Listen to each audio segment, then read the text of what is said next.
What is up, everybody? This is OBB, the Diecast News Guy, and as a great Rick Allen said, whose racing career started on the computer? Well, exactly, dipshit, because we are going to be talking about a car that I think I can't time this car to come out anytime more perfectly, so it is going to be, I think, a guy who is probably going to be in the championship for this year. It is William Byron's 2017. I literally had to cheat and look at this for a second because it's been that long, but this is his Liberty University Xfinity Series diecast, and you have to tell this has some age to it because, yeah, William Byron in this number 9 Liberty University car, he drove one full-time season in this in his rookie year, and as you can see, it is a race version car from Homestead-Miami, which got him his first and only NASCAR Xfinity Series champion.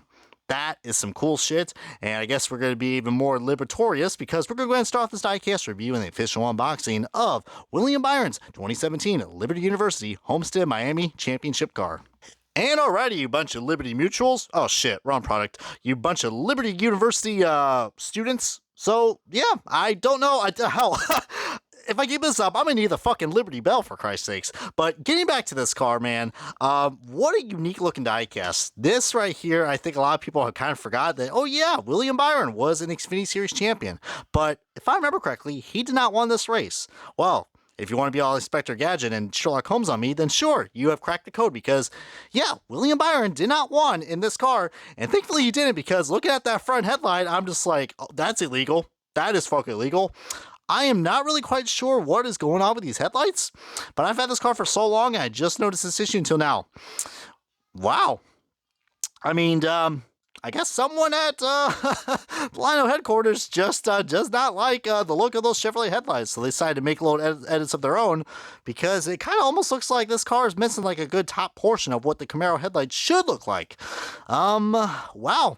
Never thought we'd see that on a race win car from 2017. But as we're going to ignore that stuff right off the bat, this car, I guess you could say, is quite the loser, but, oh lord, but he loathes me. Anyways, I'm looking at Lou right now, for Christ's sakes, but, or turn it upside down, it'll be N7 or something like that. But for all seriousness, guys, we do have some cool window shading right here and the roof camera logo right there. I mean, if you could pinpoint what that is, even a little trademark on the 9 right there because that is a Junior Motorsports number. So Junior has the right stat, but there's some shading right there because let's just say that Miami sun is quite intense. And yeah, Cole Custer won in this car. Well, not won in this car, but he won at this race. Could you imagine that, though? As I just completely mindfucked you guys. But William Byron got the real deal to steal because he actually won the championship. I mean, as you can see, with all these race win stickers that we got, I mean, there's a clear reason why he did. The 9 Junior Motorsports cars throughout these last few years have just been all but good prospects. With Tyler Reddick, and then, oh my God, William Byron. Noah Gragson was actually a good prospect. Well, he didn't win a championship, but he still did good. The 9 team just really knows how to pick their favorites. But now we got Brandon Jones. We got on the back, Armor 150. I am assuming, well, I almost thought that was the title sponsor of the race. I was like, Armor 150, that's quite short. But that's just 150 years. So, and if you guys like your Vienna sausages, then that's your armor. But I prefer my body armor. Thank you very much. Byron. By the way, my name is actually Brian. But if anybody wants to know how I spell my name, because some of you guys do spell it wrong, but I don't mind it. It's basically Brian, but just switch out the R and the Y, so it's Byron. So, but that's how that's spelled. So so thank you to William Byron. I'm actually able to tell people how to correctly say and spell my name. So, but yeah, this guy started his racing career as in a computer, as the great Rick Allen said in the introduction. Which that, by the way, that was an absolutely horrible impression. But I really like who designed this paint scheme because you got yourselves a nice little tradition. Well, not tradition, but like, you got your traditional red, white, and blue, but it's so different where there's like a gradient here, and that's pretty nice. But the one thing I have noticed is that for some odd reason, the Xfinity banner is much more intense with the red compared to here. It's more like a Liberty University red. And if you look at the spoiler has that bright red, so I don't know why we...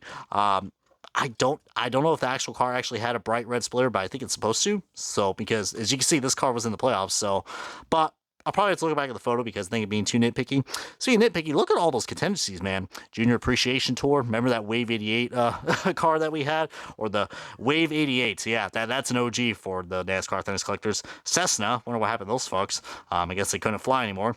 But the rookie stripes on the back, which I know, and we've got even detail on the spoiler as well, which is pretty rare to see on the Xfinity cars. But, and this is the juicy side. Probably we'll showcase it like this in the, for the thumbnail as I'm trying to figure out what the words was, but I just got so distracted by looking at this scrape, man, and he kind of hugged that wall like Larson did too, before Larson made it famous. Man, tore that shit up where you can barely even see the Burr in Liberty or the Unisur in University. I just see Itty, so that's definitely sounds like a bad rapper name.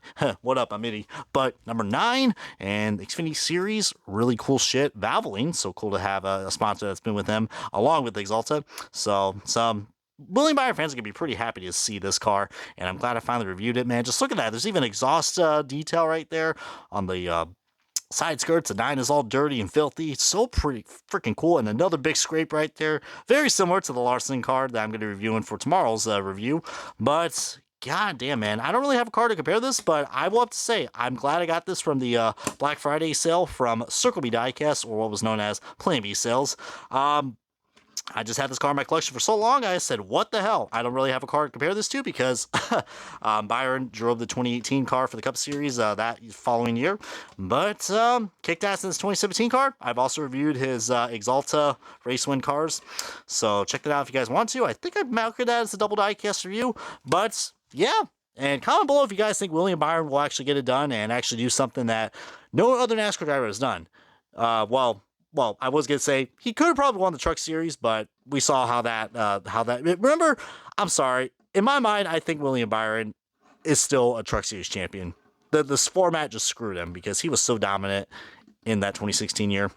But by the way, if you guys actually could find the 3-pack set of all 3 of his rookie cars from each 3 series, definitely a cool set to get. But yeah, this could wrap up the diecast review as I got nothing else to say and I want to continue rambling on like a bunch of freaking liberties. But goddamn, this is wrapping up the diecast review of William Byron's 2017 Liberty University Homestead-Miami race version Chevrolet Camaro for Junior Motorsports, or JR, whatever you want to call it. But anyways, I'm going to go ahead and hop off for now. Comment, subscribe. This has been OBB, and I will see you Byron bitches later. So yeah, have a good one, y'all.